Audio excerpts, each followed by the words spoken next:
Hello, hola, bienvenidos today's workshop. My name is Mike Brown. My pronouns are he, him, and I'm the Senior Community Engagement Manager for Hilltop Children's Center and Educator Institute, a Reggio-inspired preschool, after-school program, and equity-focused professional development institute. I'm blessed to be coming to you from the traditional ancestral lands of the Duwamish people, the first people of what is now known by colonizers as Seattle, Washington. And we are living in a time of grave injustice. And when we think of injustice, we often think of, Black people, and most recently, Asian, Pacific Islanders, Filipinx, South Asian, Native Hawaiians, communities, just to name a few. And as I sit here on Duwamish territory, I can't help but think about the injustice happening on the lands, on the waterways, to our environment. From the pollution we are causing to greenhouse effects, to the continuous introduction of more plastic and harmful elements into our society. The injustice we are contributing to our planet is just as catastrophic as the injustices we are committing against our BIPOC brothers, sisters, and two-spirits. And I hope we can continue to look at and continue to examine how racial justice is environmental justice, how environmental justice will help us achieve health equity across race, class, and gender lines. And that by fighting with our indigenous peoples, we are fighting not just for their sovereignty, but we are fighting for our collective humanity. Today's session will be led by, and I feel like you got to write her name down because if you don't know her, you will, right? You soon will. The very talented Chelsea Myers, a workshop that wouldn't be made possible by our sponsors and our partners. And Chelsea is that person who, even when she's not around, she's around. At least for me, she is. She's that person like on my shoulder who's always whispering in my ear, telling me to go for it, telling me to charge forward. So when I saw the title of her presentation, Learning Stories to Build a Positive Inner Voice, I said, yep, that totally makes sense. She's my inner little voice.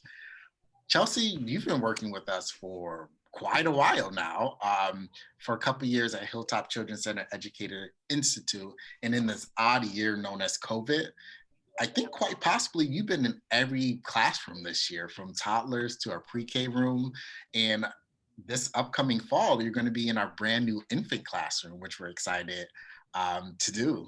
So without further ado, here's Chelsea. Thank you, Mike. Yeah, hello, everybody. My name is Chelsea Myers, and I've been in the classroom for about 10 years now, teaching with kids from 1-year-old up to 8 years old. Yeah, I'm really excited to talk about learning stories today. They're my favorite. They're my favorite. So let me get going up on this, get the screen going. Okay, you can see it okay? Ready to rock and roll. Okay. So I, just like as Mike presented in the beginning, and first I would like to thank the Duwamish tribe for their land acknowledgement framework that I have here. I would like to acknowledge that I have the privilege to speak to you from the traditional and stolen land of the first people of Seattle, the Duwamish people, past and present, and honor with gratitude the land itself and the Duwamish tribe. So I first experienced land acknowledgements really from white presenters like myself trying to do the right thing. And I have since learned that land acknowledgements are a long time tradition in Indigenous cultures as one way to welcome people and share about the people, land, and ancestors of the community. Now, I still think it is the right thing to do in order to keep equity and Indigenous culture in the front of our minds. But the right thing also includes action and accountability. Just as we know, it is no longer enough to say we believe Black Lives Matter and do nothing in or outside of our curriculum to uplift and center Black voices, it is also not enough to just acknowledge that we are on stolen land. We have to ask ourselves, in what ways am I indigenizing my curriculum and working to support the restoration of land, language, culture, sovereignty, and of the Indigenous tribes in my community? I encourage us all to learn more about the Indigenous tribes in our community and then find ways to support them every day. And for some who aren't sure where to start, I do have some ideas I'd like to model for you. So these are some resources that I collected to share for you to invest your time, money, and energy into. The art in the background is by Julie Flett, a Cree Métis author, illustrator, and artist, and personally my favorite illustrator. I cannot say no to any of her books. They're just beautiful. I am not going to go through every single one, but I do want to touch on a few of them. The very first bullet point there, the American Indians in Children's Literature, is a collection established by Dr. Debbie Reese of Nambe Pueblo, and it provides critical analysis of Indigenous peoples in children's and young adult books. And the second bullet point is actually a webinar that she's going to be presenting in all about Indigenous voices in children's literature coming up next month. So I highly recommend you check that out as well. The nativeland.ca is an interactive map of tribal lands and languages across North America. I'm pretty sure it's just North America, but I could be wrong.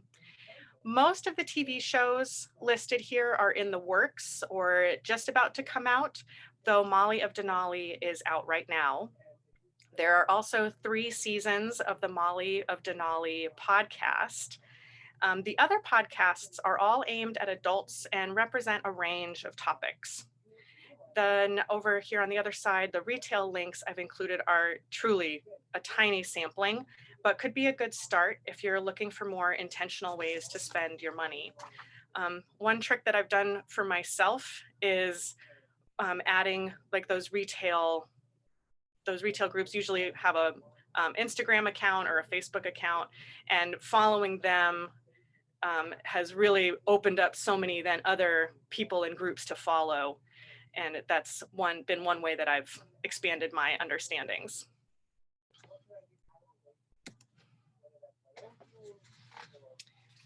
Strength-based assessment for just classrooms. A big part of our job as educators is to assess children's learning. And what we assess, what we measure, is our message to the world about what matters most in a young child's schooling experience. And whether it's through omission or for some other reason, we are also signaling what does not matter, what we do not value. For so many reasons, assessment often ends up focusing on what our children are missing, their deficiencies. You could say, well, of course, Chelsea, if I don't know what they're missing, how will I know what gaps to fill? And I hear that. I also know that so many of us care deeply about addressing the entrenched racial inequalities we are seeing in our communities and classrooms. Using those tools that reinforce deficit mindsets and narratives about our kids, specifically our Black and Brown children, is just not going to do the trick.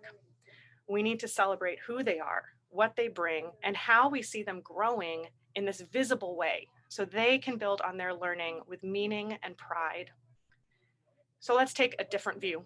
Let's step back and see ourselves as creatives who co-create experiences, co-construct knowledge, co-learn, etc. If we keep that creative edge and look at early childhood ed through the lens of art, then we can co-create something wonderful with our students and families, because there is no right or wrong way to create. It is expected that each outcome will be unique, original, meaningful to its makers. If we approach our work with young children like a blank canvas, now the work with young children, not the children, like a blank canvas, to be explored with techniques, tools, and materials, then we can avoid deficit ideologies about our Black and Brown children, because we aren't trying to reproduce the standardized norm of a human. We aren't trying to fix them. We are trying to build up the best in the humans in front of us. We can be rid of racial narratives that pigeonhole children into a system. In the learning stories I'm sharing with you today, you will see that this type of assessment isn't focused on what's missing, but responding to what is there in order to give our students a strong, positive sense of self and let them know that they are valued. They matter as they are. I'm going to share 3 stories with you today. I have changed some of the names for confidentiality. First off, developmental responsiveness, and I'm going to illustrate this with my story about Ezra from my classroom. So a few years ago at a workshop, we participants were asked to picture a child we were having a hard time with. As I pondered this, I realized there were a couple from recent history that really stood out, and both were boys of color. It shook me as I processed that fact and worked to come to terms with how my racism was manifesting in my classroom. And Ezra was one of those boys. Ezra and I did not really click. I don't know that I ever earned his trust. I was an authority holding control, not a caregiver to look to, was how it felt. His earliest years were marked by trauma, including being adopted as an infant from Central America, followed quickly by an intense cancer treatment in the family, and it had made its impression. He played it tough and mature, and for a long time, I saw him as fragile and insecure. Lucky for me, I work with some great people named Mike, who pointed out to me that both those terms, fragile and insecure, come from a deficit lens. If I could go back, I now see that he was cautious and self-protective. He was looking for autonomy and a sense of control. Language in our self-talk and the way we talk to others is just so powerful, and that small shift could have meant I was better at supporting him and understanding his emotional and behavioral roadblocks. On top of that, unfortunately, we were not on the same page with his family. Mom and dad, both white and holding a lot of privilege and wealth, saw the same kind of behaviors at home that we did in the classroom, including anger expressed with intense physicality. I was struggling to open them up to understand the implications that trauma and race were having on his experience and well-being. By the time I wrote this story, we were coming to the end of his time in my classroom, and I was desperate to send him off to kindergarten with a new perspective. In his defensive approach to life, he often glamorized what was coming next. And I think that was a way to reject the present before it could reject him. I looked ahead to a school system that could easily see his behaviors as a threat and could not promise to see his strengths or support him as he needed. He was so determined to strong arm his way through life. I wanted him to see what powerful could really mean. I wanted to give him some context to empower him.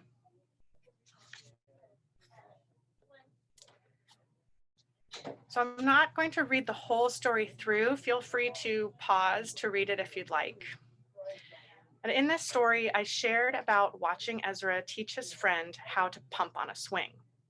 I wrote to him that I observed him, quote, using a friendly, even gentle voice, you gave him a lot of good info about when to bend his legs and when to straighten them again. And James worked really hard to figure it out. Pumping can be tricky though, but you kept encouraging him, giving him lots of chances to try again. And when he got it as right as he could, you were really happy for him, end quote. My goal of this story was to frame his actions in this moment so he could understand that he's not only a learner, he's also a teacher in this world. He has influence, power. I wanted to support him empathizing with teachers, not just as figures of authority, but also as people who are invested in others' learning and success. I wrote to him, quote, Ezra, if you don't already see yourself as a teacher, I hope the story changes that. When you used kindness and excitement talking to James, he really stuck with trying to pump, even though it wasn't so easy. As a teacher, I am always thinking about how to inspire each kid and be a person they can trust. It really helps to be a friend. You did that. Let's find more ways for you to be a teacher, a role model, end quote.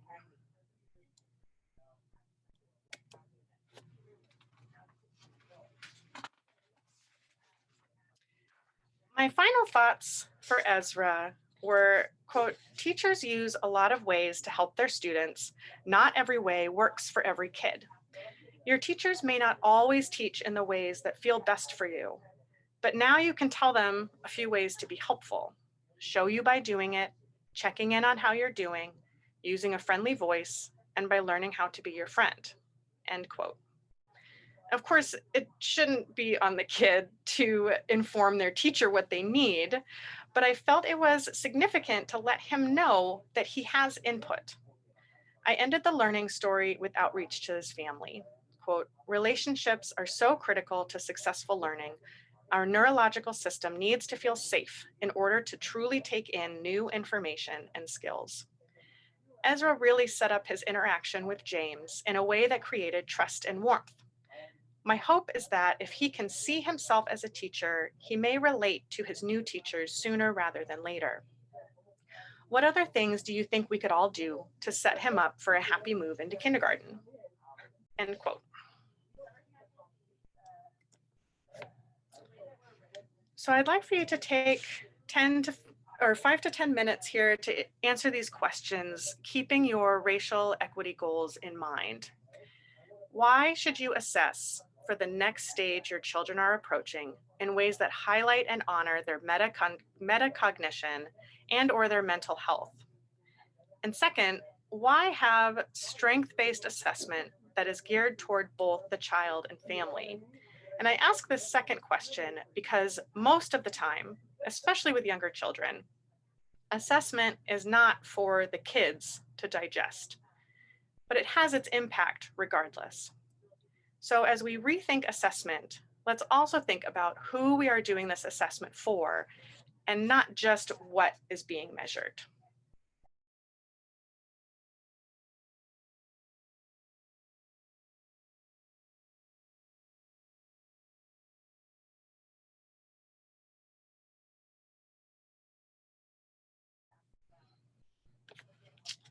And I was going to take us out of here for chat with Mike.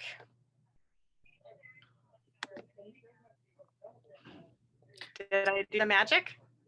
Yes. I have a question Absolutely. about how do you set up a provocation to using the using this one about being developmentally responsive. How do you set up that provocation so that it also supports a child where they are, but it challenges them to kind of take that step forward? Does that make sense? I think so. So he was part of a pretty big group of, there was a lot of kids that were going to kindergarten that year because it was a 4 and 5s, a 3 to 5s classroom. And they all had all these different ideas about kindergarten. And Ezra had a lot of ideas of, kindergarten's going to be so great. It's going to be amazing. I'm going to rock it. I'm going to know all the things. And he wasn't.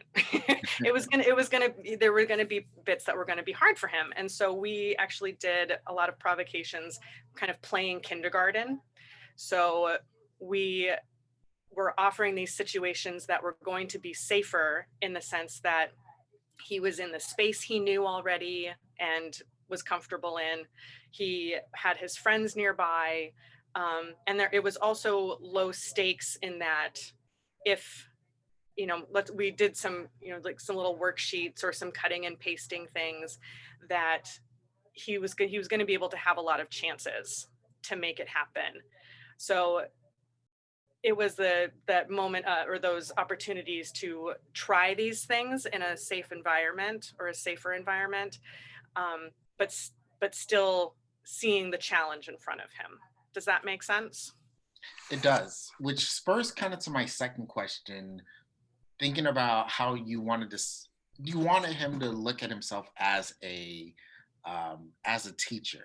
So how did you curate that, or you create opportunities for him to do that further along? And how did that play out with the power dynamics within the classroom? Yeah. Um, He really enjoyed martial arts. That was something that was really important to him, probably for kind of obvious reasons. And so those were a lot of opportunities where he was given, he could teach his peers different moves, different things to do in that. And in the classroom, thinking, I'm jumping ahead to that idea of power dynamics. Are you thinking, when is he a teacher and when is he not? Or sometimes the teacher just has to make the call, like be in charge. So I'm thinking about the dynamics within the actual between the children. Oh, So you said you oh, came in as a little bit more reserved or cautious, and I'm knowing your class, right? You have a lot of big personalities in them. So how did that play out when he was given this opportunity to shine, where the spotlight was on him? How did that play out with the other kids? they all generally adored him. Actually, they really loved learning those big moves. And I think that sense of power is really important to kids. That I can take on the giants. Um, it definitely. They also are working out that sense of self and a bit of what the ego play of I'm really good at something or I'm not as good as my friend at something. So those are moments where we just get pretty explicit and talk about that people are different and bodies are different. And for Ezra, this thing is really important to him, and so he's taking a lot of time to practice, and that's why he knows these things. Or on the other side, if he's seeing a friend who's really good at drawing and so he doesn't want to draw because he's not going to be as good at them, it's a similar kind of messaging that we each have our strengths that we bring to a group. We each have our things that we're invested in that we can share. um, and it's all going to be valuable in its time. Okay, that's all the questions I have for now. Okay. Oh man, I'm going to be really good at going back and forth after this, aren't I? Okay, so I'm sharing the screen again. Okay.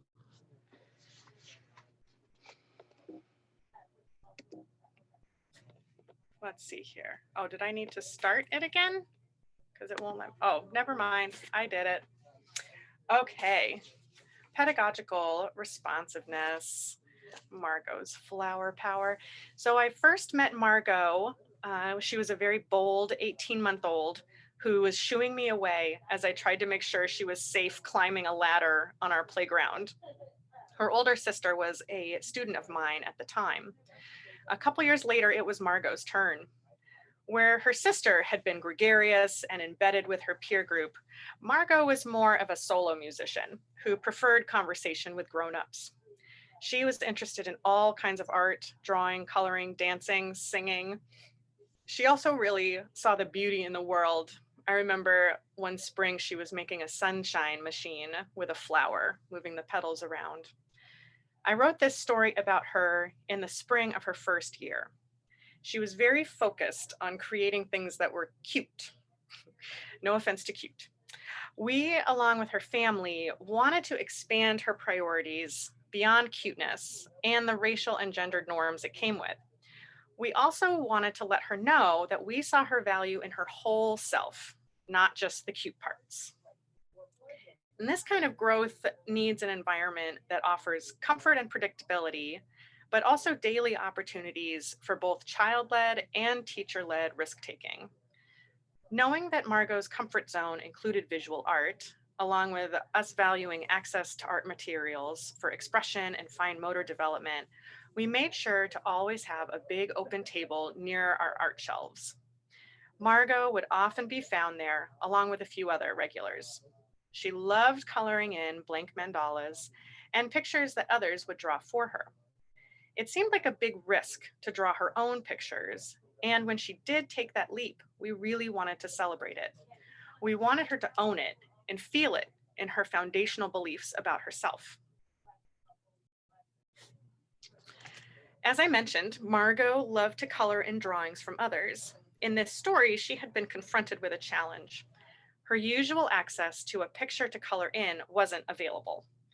Another classmate, Kim, offered to teach Margot how to draw her own picture to color in. I wrote to her, quote, "I watched you as you drew and was so impressed with how careful you were and how you made choices that you liked, even when it didn't look exactly like Kim's. When you finished, you held it up with a big smile and told me, 'I drew a flower.' I smiled back and said, 'You look so proud,'" end quote. And then, I'm not kidding, it felt like I blinked and all of a sudden she was drawing people. This page finishes with her drawing a picture for a classmate who was sad at drop-off. For some, risk-taking is a practiced skill. Visual art was emerging as a place for Margot to practice risk-taking, and I wanted to wrap up the story for her in a way that pumped her up. You are powerful, and your art is powerful.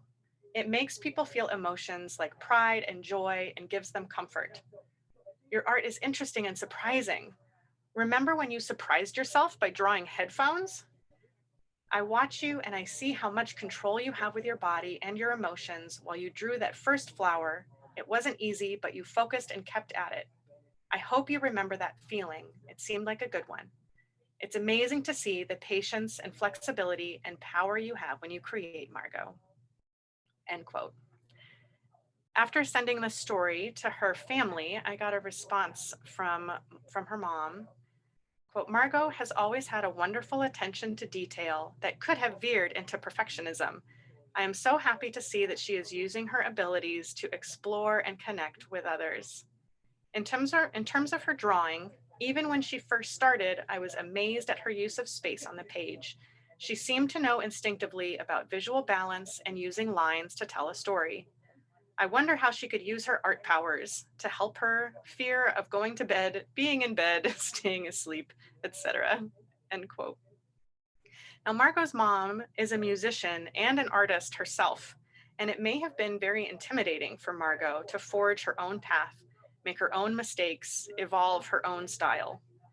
This learning story became a reference point for Margot that we could bring up in moments when she needed a boost.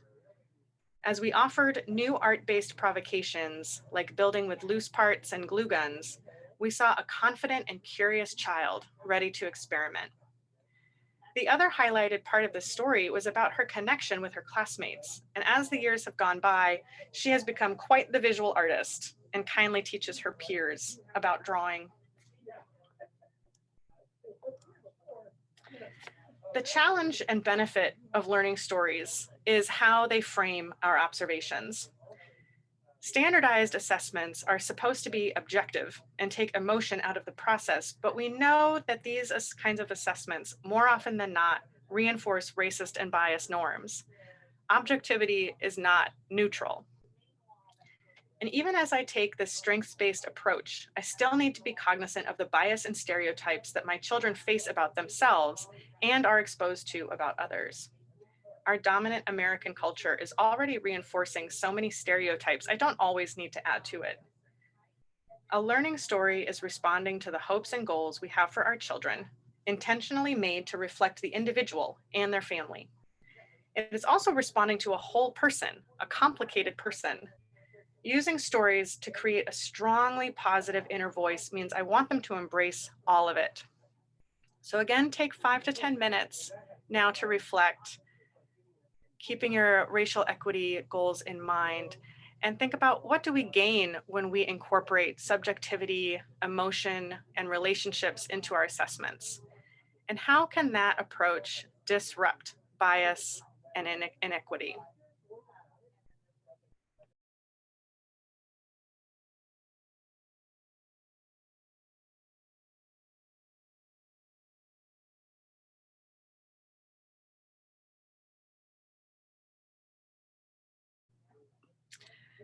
So for the final category and final story, we're going to talk about the cultural responsiveness with my story about Leliana, who is currently in my classroom right now. She is a sweet and creative child who just turned 3. Her family immigrated from Mexico and she lives with her mom and baby brother. At home, they speak Spanish. When I became Leliana's teacher, she had already been at Hilltop for many months. Known for her smiles and spirit, she was also introduced to me as a child who was struggling with language, social skills, and was being assessed for ASD and other possible diagnoses. Luckily, one of my co-teachers was fluent in Spanish and quickly realized that Leliana had much more language than we had been able to realize as monolingual English speakers. Watching her, I could also see that she is resourceful, independent, and determined, which are all wonderful traits, but can be challenging in the classroom. She often has her own plan and pushes up against the edges of what I had planned. I'm not going to lie, it is very humbling to be Leliana's teacher. She can really keep you on your toes, and that feeling of not having a kid, quote, under control can bring out the worst in us teachers. In this story, for example, she found her own painting tool instead of the brushes I had offered. In that moment, I had two choices. I could shut her down because I was worried about a possible mess, and honestly, because I didn't want kids grabbing what I saw as random things and covering them with paint. Or I could chill out and see where this led, and I'm really glad that I chilled out. As the year began and Leliana and her family were able to have a teacher that could understand more than ever before, it really opened up communication and trust. After I wrote the story, I asked my program supervisor, Teresa, who is fluent in Spanish, to translate. I felt so grateful being able to share the story with Liliana's family pre-translated. So many of our conversations about Leliana had been focused on struggles or deficits, and I wanted them to know we saw her strengths and we valued her home language.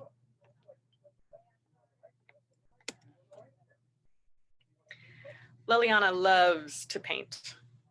The moment I wanted to share was pretty brief. Quote, she visited all the painting spots in the studio, the bubble wrap and the easel, which was also set up. Then I watched as she found a small plastic cup. She brought it to the paint on the bubble wrap, placed it upside down, then brought it to the paper on the floor and used it as a stamp to make a circle.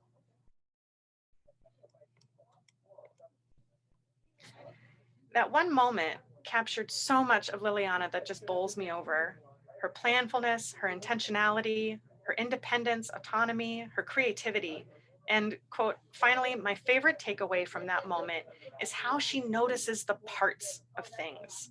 She looks for how something is put together, sometimes by taking it apart, but also in moments like these, where she sees the tool in its parts and figures out how to use it. Her mother wrote me back, hello, Chelsea. Thanks for sharing this letter. We love it. Painting is one of the activities that Leliana enjoys. I've noticed purple is her favorite color. She finds shapes to bring to the table and paint around them. I'm happy to hear that she is learning beautiful things. Thanks, Teresa. Her translation was perfect. Thanks again. Now, I know that her mom didn't answer the questions I had included at the end of the story in her response. But really, my overall goal in writing and sharing this story was building up my relationship with Leliana's family by letting them know what we admire about her and by honoring their dual languages. I am often in awe that they trust us with her sweet, energetic, determined spirit. Trust between educators and families is not a given. Learning stories are a practice that communicates to families, I see your whole child and I appreciate them. Building that genuine trust is critical if we are going to call ourselves inclusive, if we are going to call ourselves equitable. I don't want Leliana or her mom to feel like they need to leave any bit of themselves at the door when they arrive each morning. A secondary goal was offering perspective and language to the family to keep supporting and advocating for her. She has these independent instincts and that engineering kind of mind, determined to investigate the world, along with potential developmental hurdles. Her grownups will need to be ready to fight to keep those unique traits, even as she may have to navigate IEPs or other similar systems.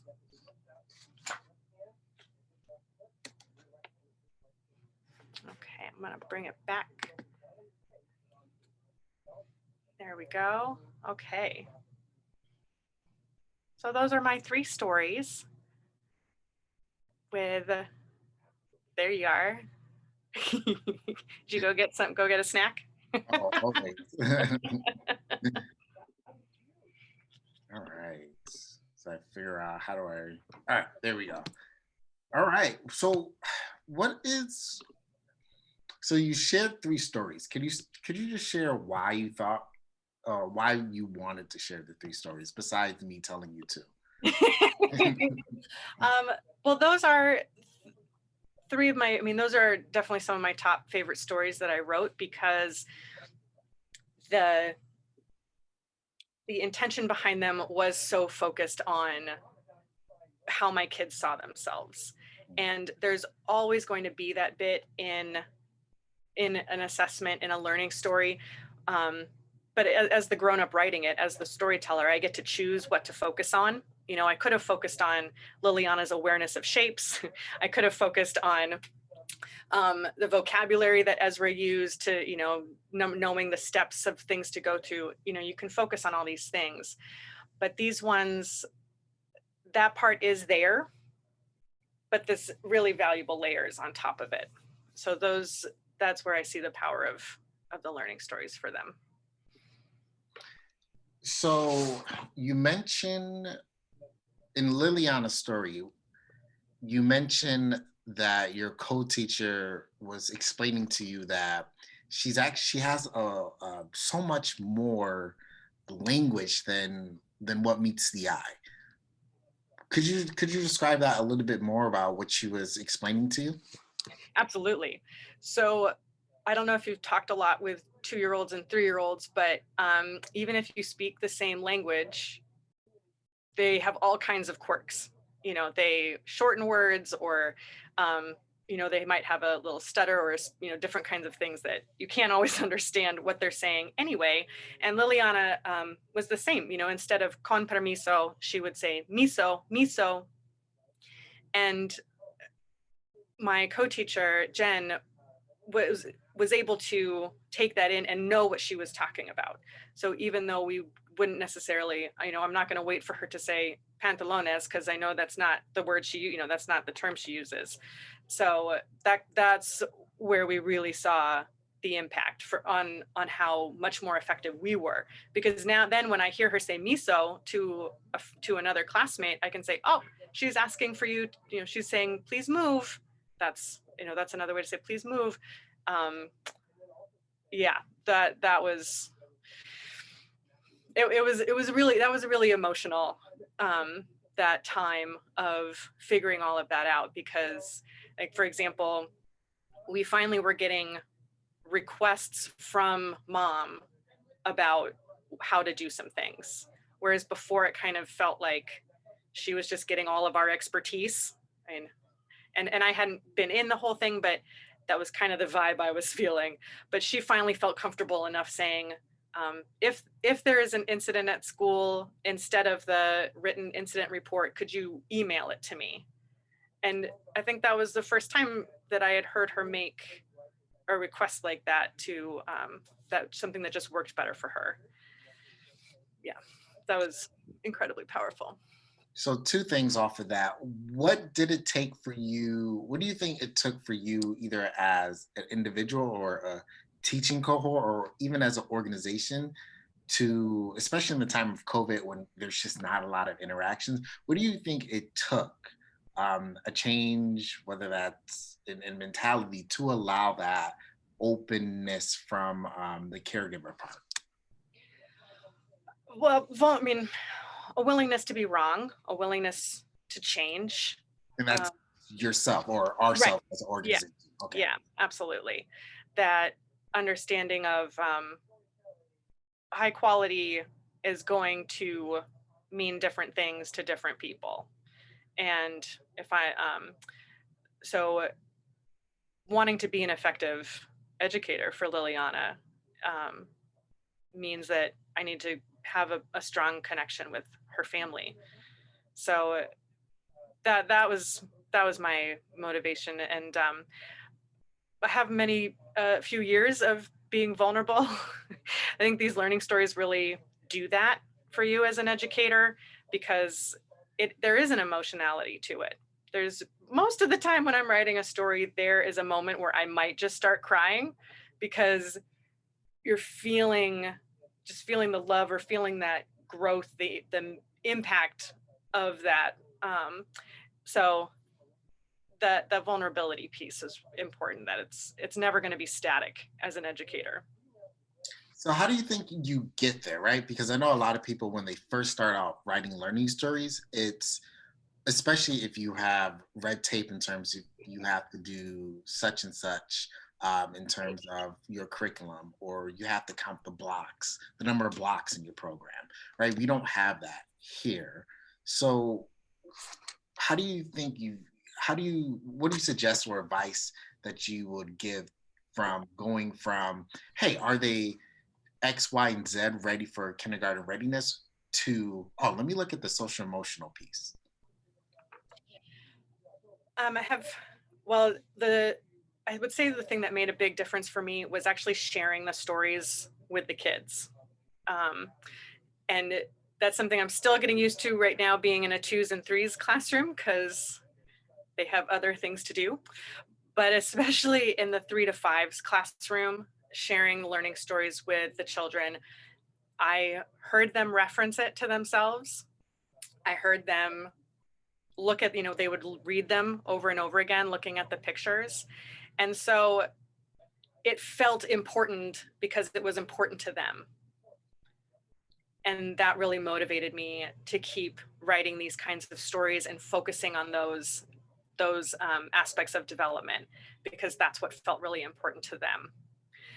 Also, there are so many different standards that I've done it in the past where I incorporate that in the story. So it might just be noted at the bottom what standards are being met in this situation. And keep it short. It does not have to be a pages and pages. And that took me some time to figure out. But it can just be a page. And, and by a page, I mean, short like that, where you're sharing that bit. And that takes some practice. I would definitely say it takes some practice, having people that can look at it for you too, and give you some feedback on what you need and what you don't need to share in the story. You mentioned the vulnerability piece and also the sharing to it with your 3 and 5 year olds. So I've been in other classrooms and other programs, and they keep it up high on the shelf, or they keep it tucked away somewhere. So that's not an interaction piece so that like children can actually read it themselves. Why do you do it? Why do you allow them to open up their books and see themselves? Yeah.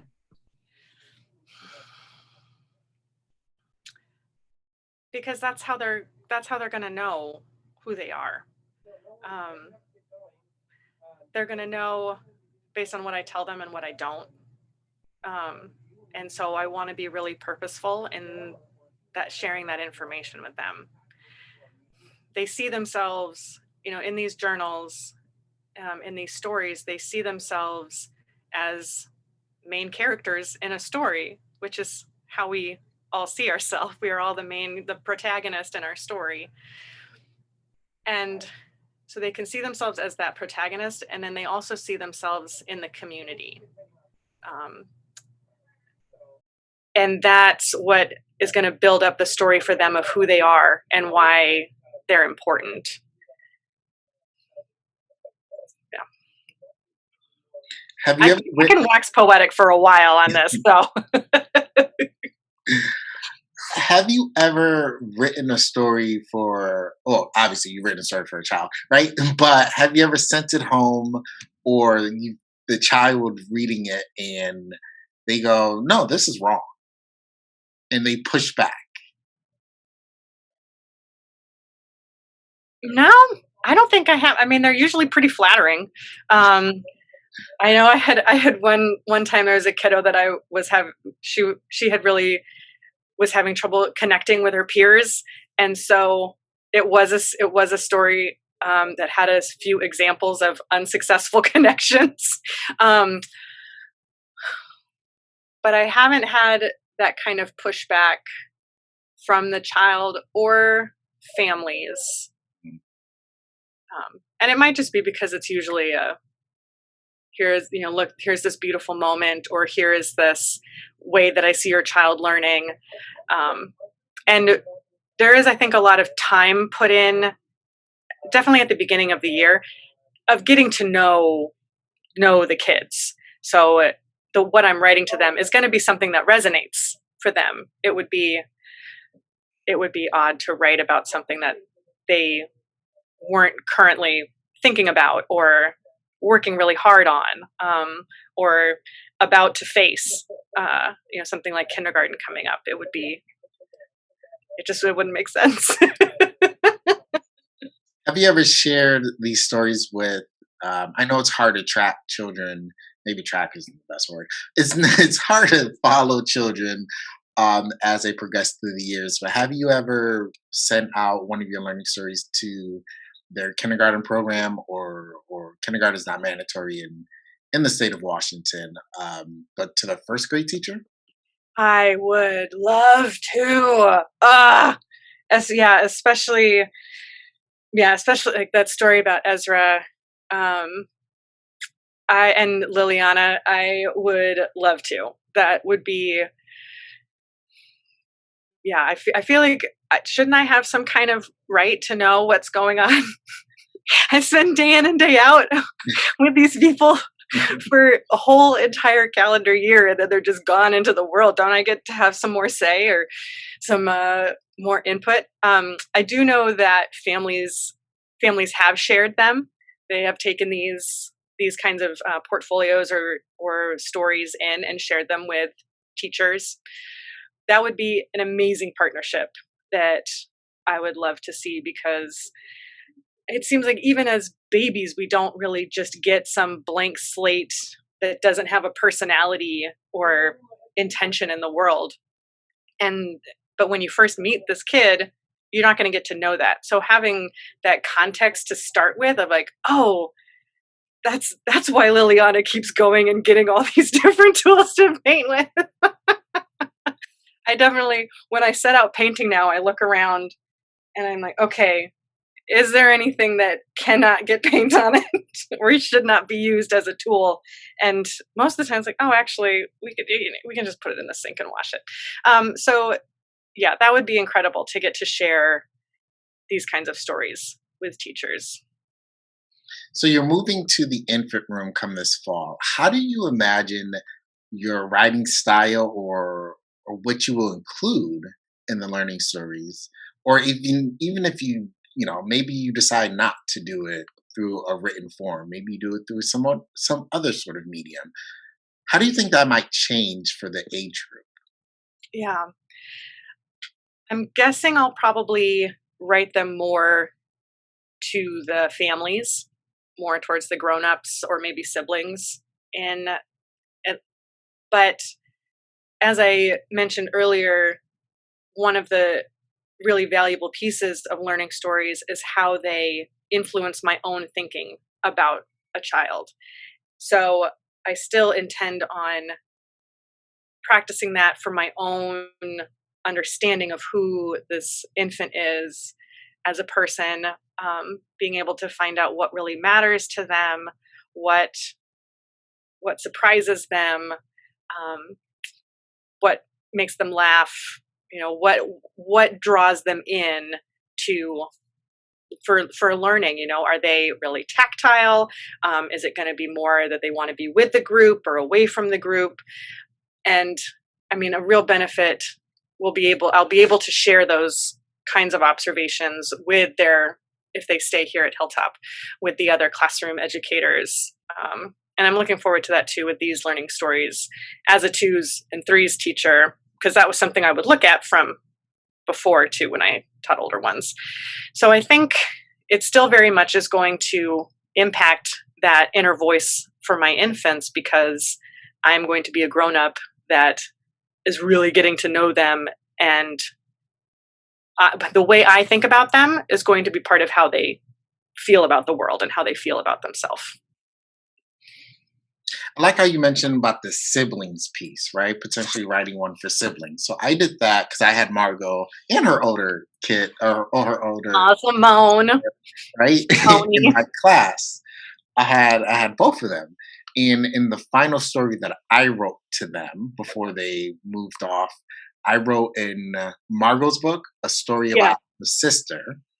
In her sister's book, I wrote a story about Margot, about their interactions, how I see them, just being, so proud of how they're supporting each other during this difficult year. Have you ever written one for a sibling? We've read them with siblings, um, and I know that been taken home and read with siblings. I haven't written one directly to a sibling yet, but I got to read those stories that you wrote, and unfortunately, I read it before I wrote anything, so I immediately felt inadequate. But um, I'm looking forward to that because I know a lot of the babies that are coming in have older siblings here, Mhm. and so yeah, I'm looking forward to sharing what I see that maybe is similar or different, or just asking the siblings for their expertise too, because they're paying so much attention to to their little ones. Sticking with Margot, right? We often think and see children as like the objects of learning. So we're teaching them rather than seeing them as the actual teachers or educators. So what did her art specifically teach you?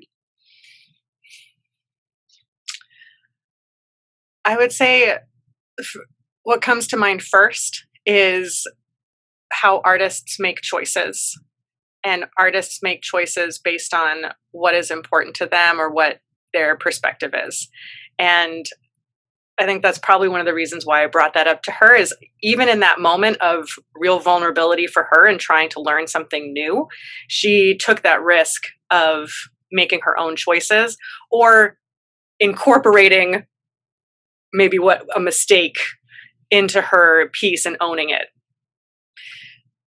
And that is something that kids do in all of their play is they make different choices or incorporate surprises into their play.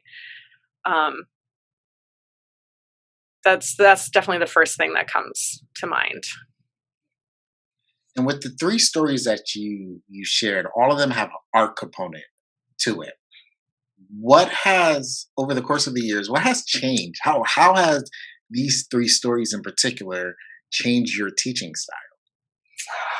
Well, writing Leliana's story definitely solidified, if it didn't already, but why I see that strengths based approach is so powerful.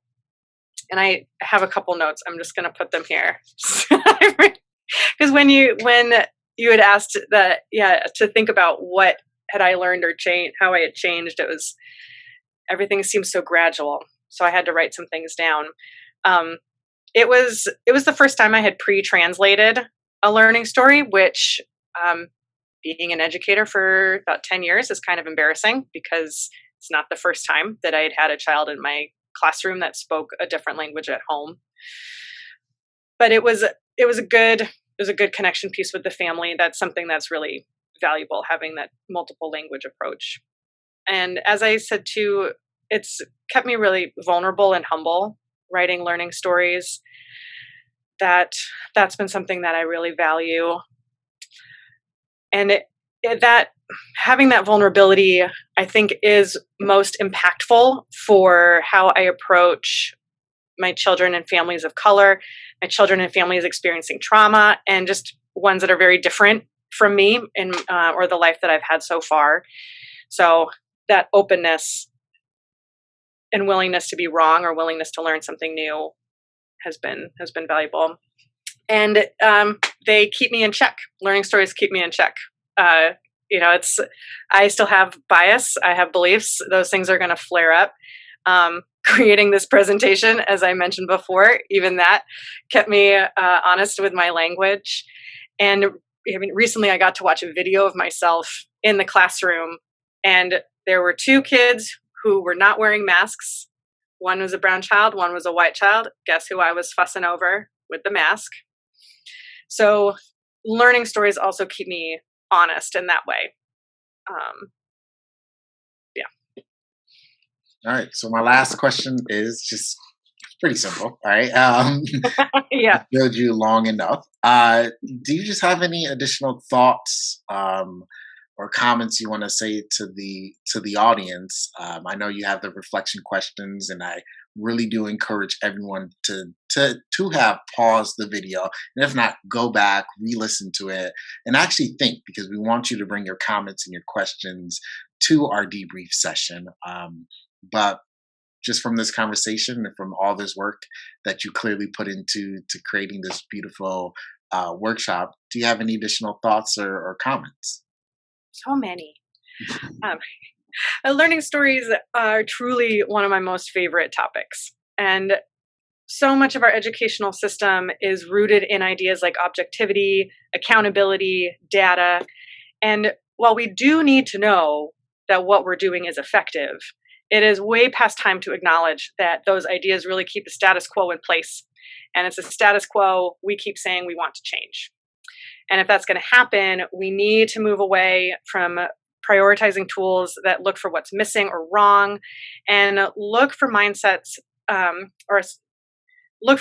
that step away from that us versus them. Because I think when we have some of these tools, it's all about, oh, why aren't they getting that? They keep getting that wrong. I'm working so hard to teach them. Why aren't they getting that? We see ourselves as fixers. We're experts. We're the ones doing all this work. And that's not true. That's not true. And strengths-based assessment can help keep that in the forefront. So if we're going to build cross-racial understanding and trust, then we need to find tools that create meaningful partnerships with families and kids. And I do have a couple final reflections for the group. First, we've been focusing on stories about kids, but I'd like to recognize that we adults are just as much made of stories. And take some time to think about, what is a story about you that feeds you in your work? Finally, at the end of the day, what do you want your students to think you think about them? Especially your Black and Brown students and other students that need to hear those counter narratives from our culture and hear about the good in themselves. Do they think that you see their uniqueness? Do they hear you catch them being successful? Do they feel your respect, your warmth, your commitment to them, your investment in them? That would be my final reflection question there. And I'm so thankful for this opportunity. And Mike, thank you for all of your feedback and support in developing this workshop. Thank you so much. Absolutely. My pleasure. We are back on June 25th. Yes, Friday, June 25th. You are our penultimate, that's a word I learned when I was living in England, second to last workshop of our conference, right? I had to Google it many times.